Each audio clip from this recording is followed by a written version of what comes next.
Uno de los monumentos singulares de la Hispania romana es el llamado Arco de Medinaceli, la puerta de entrada de la antigua ciudad romana que ocupó este cerro situado sobre el valle del río Jarón. Aún sin haberlo visitado, su imagen es sobradamente conocida para todos los conductores españoles, pues este icono se utiliza desde hace más de 60 años en la señalización de las carreteras españolas para indicar la presencia de un monumento histórico-artístico.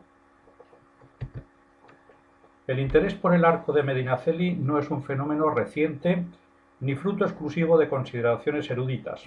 Colgado sobre el valle del río Jalón desde hace casi 2000 años, a sus pies y bajo su arco transitaron los habitantes de la antigua ciudad romana y más tarde lo harían mercaderes, soldados, poetas y viajeros de toda condición a los que el monumento deslumbró por su majestuosidad como centinela de la entrada a la ciudad.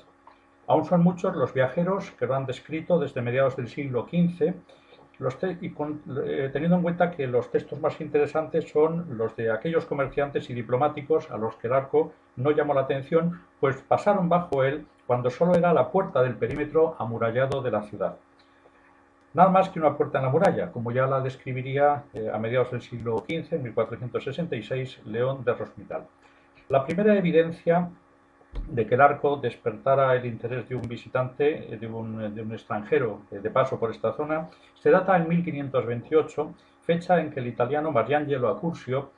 pasó por aquí camino hacia Madrid procedente de Zaragoza. Accursio realizó el primero de los dibujos conocidos del arco, el que estamos viendo en estos momentos en la pantalla, que está trazado de forma muy sencilla, sin detalles, con una ilustración que no incluye los lienzos de muralla que debían jalonar el monumento, sino solo el arco en sí mismo. Cuando se contempla el monumento en el contexto urbano de Medinaceli, con la situación de las murallas medievales que sustituyeron a las romanas, es cuando se comprende que estamos ante una puerta y no ante un elemento exento. La misma impresión se obtiene al comprobar que la decoración con pilastras que corre por los lados del monumento no se inicia en la base, sino en la primera cornisa, es decir, allí donde terminaba el alzado de la muralla. De otro modo, esta decoración habría quedado dentro de la obra de los muros y no sería hoy visible. Eso justifica que el arco sea descrito como una puerta en los relatos de viajes desde el Renacimiento. No obstante, dado que Medinaceli fue durante siglos un punto limítrofe entre los reinos de Castilla y Aragón, no han faltado opiniones en época moderna para justificar la presencia del monumento como un hito entre divisiones administrativas ya en época romana. Por fortuna, y más allá de toda especulación, la consideración del arco como puerta de la ciudad fue confirmada por las excavaciones arqueológicas de 1981 y 1991, que permitieron exhumar el basamento de la muralla romana. Con ello se pudo demostrar que puerta y muralla eran una sola obra y que todo el conjunto había sido concebido de manera unitaria en el siglo I de nuestra era. Aunque no se conservaban ya en época de Accursio, la puerta o arco de Medinaceli había estado coronada en época romana por una inscripción formada por letras de bronce, cuyas huellas de anclaje subsisten en las piedras que forman la corona del monumento. Han sido diversas las propuestas de lectura, pero ninguna daba respuesta a todas las huellas existentes, por lo que hace 20 años decidimos iniciar una operación que planteaba muchos problemas técnicos, pero que nos permitiría acercarnos a la solución definitiva. Para ello teníamos que estar seguros de que las sucesivas obras de restauración no habían alterado la posición de las piezas, pues el cambio de emplazamiento de una simple piedra podía alterar completamente la posición del resto de los agujeros e impedir la lectura. Para ello se recurrió a buscar en los archivos fotográficos españoles cualquier imagen del arco desde comienzos del siglo XX. Muy pronto, las imágenes tomadas en 1917 o en 1925, en las dos décadas entre 1920 y 1940, nos permitieron comprobar que el coronamiento del monumento tenía y tiene las mismas piedras que antaño en la parte que antiguamente ocupó la inscripción. La única alteración importante del monumento fue la retirada de la escalinata de acceso desde el exterior, que aún estuvo allí hasta los años 40 del siglo pasado, pero esta intervención no afectó para nada a los bloques de la parte superior.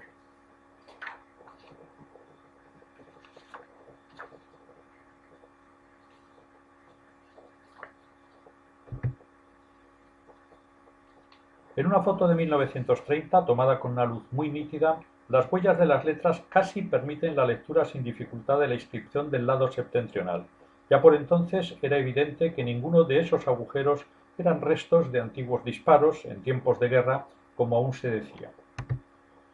Una vez establecida la integridad del monumento, en la primavera del año 2000, el profesor Gezalfeldi y quien les habla decidimos realizar la inspección directa de las huellas de las letras que daría lugar al libro que editamos luego sobre el monumento. El modelo a utilizar sería la inspección del acueducto de Segovia, llevada a cabo por Alfeldi unos años antes. Para ello, había que instalar una grúa con los correspondientes permisos en la carretera de acceso a Medinaceli, había que recabar el permiso de la Administración Regional para acceder al monumento, el del Ayuntamiento, etcétera, etcétera. Y la operación sería compleja porque la grúa debía ocupar una parte importante del principal acceso a la localidad y ser lo suficientemente operativa como para que la cesta nos permitiera llegar al coronamiento del arco. Los preparativos incluyeron varios meses de continuadas visitas a Medinaceli para tratar de hacer bocetos previos de la posición de las huellas de letras con diferentes luces y en diferentes momentos del día. Este trabajo resultó ser determinante para abordar sin titubeos las zonas más complejas en el último momento. El trabajo desde la grúa tuvo lugar el día del Pilar, el 12 de octubre del año 2000, y el segundo día se incorporó Armin Stilo, como puede verse en las imágenes tomadas al final del trabajo que están en estos momentos en la pantalla. La grúa se manejaba desde la base o desde la propia cesta y resultó ser un instrumento epigráfico de primera categoría con la experiencia en los mandos de Ángel Montuenda. Aquel mirador privilegiado era mucho más lujoso que la austera plataforma que había utilizado Alfeldi con Peter Witte en Segovia unos años antes. Durante 2 días completos, desde la mañana a la tarde, el perfil de la grúa fue una sombra permanente en el suelo de Medinaceli y tuvimos la posibilidad de ver en directo y a corta distancia lo que quedaba de las huellas de letras romanas de bronce en el coronamiento del arco. De esa manera pudimos dibujar con detenimiento todas las huellas de anclaje de letras e incluso revisar la plataforma superior, aunque aquí ya no hay evidencia alguna de la posible decoración estatuaria que tuviera en época romana, dado que las restauraciones modernas, como se puede ver en la imagen,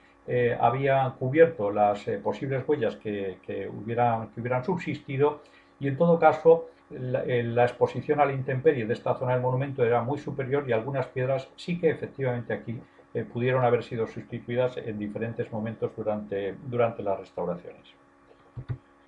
Durante la revisión minuciosa se fotografiaron en secciones pequeñas las dos caras del monumento, tratando de obtener imágenes con la mínima deformación angular para formar después las imágenes del conjunto, como aparecen en estos momentos en la pantalla.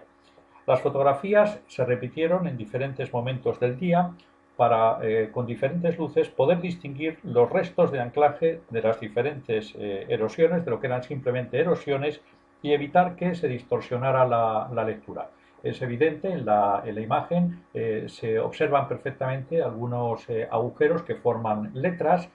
claramente las que forman la letra U o la letra A en determinados lugares, pero también hay algunas huellas que son nítidamente erosiones y deterioros debido al paso del tiempo. El resultado fue la identificación en el lado septentrional, el que mira al interior de la localidad, de una dedicación votiva de época romana al lumen del emperador, en este caso, como sabemos por el otro lado del arco, el emperador Domiciano. Es decir, el arco estuvo consagrado a un emperador. Las huellas conservadas permitieron solucionar sin problemas la primera línea, pero el deterioro del monumento impidió encontrar una solución para el segundo renglón, como puede verse en estos momentos en los dibujos que hay en pantalla, especialmente en la zona aumentada en la parte inferior. Mayor dificultad encontramos en el lado meridional, el expuesto al valle y más azotado por las inclemencias del tiempo. Allí algunas de las letras habían sido arrancadas literalmente hace siglos de manera violenta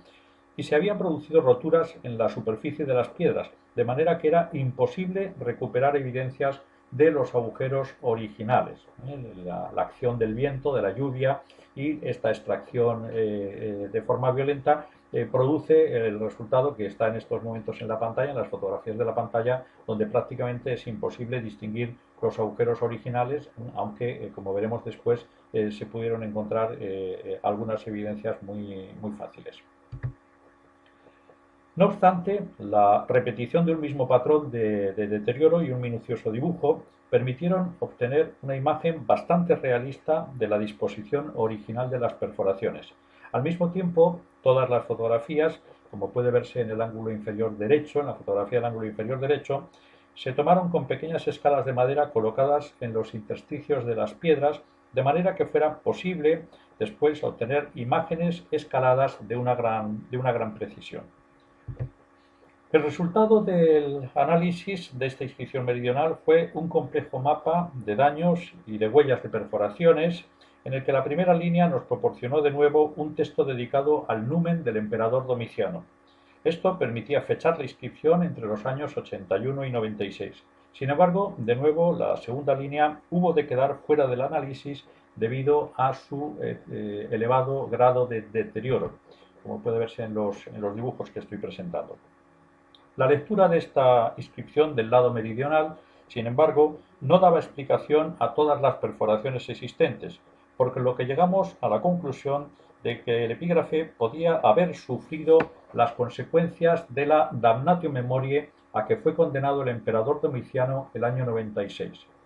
Este nuevo enfoque permitió explicar la extracción violenta de algunas letras del texto original, que en la imagen que están viendo ahora aparece en color amarillo, y al mismo tiempo encontrar acomodo a las nuevas letras que se incorporaron al texto a partir del año 98, que son las representadas aquí en color verde.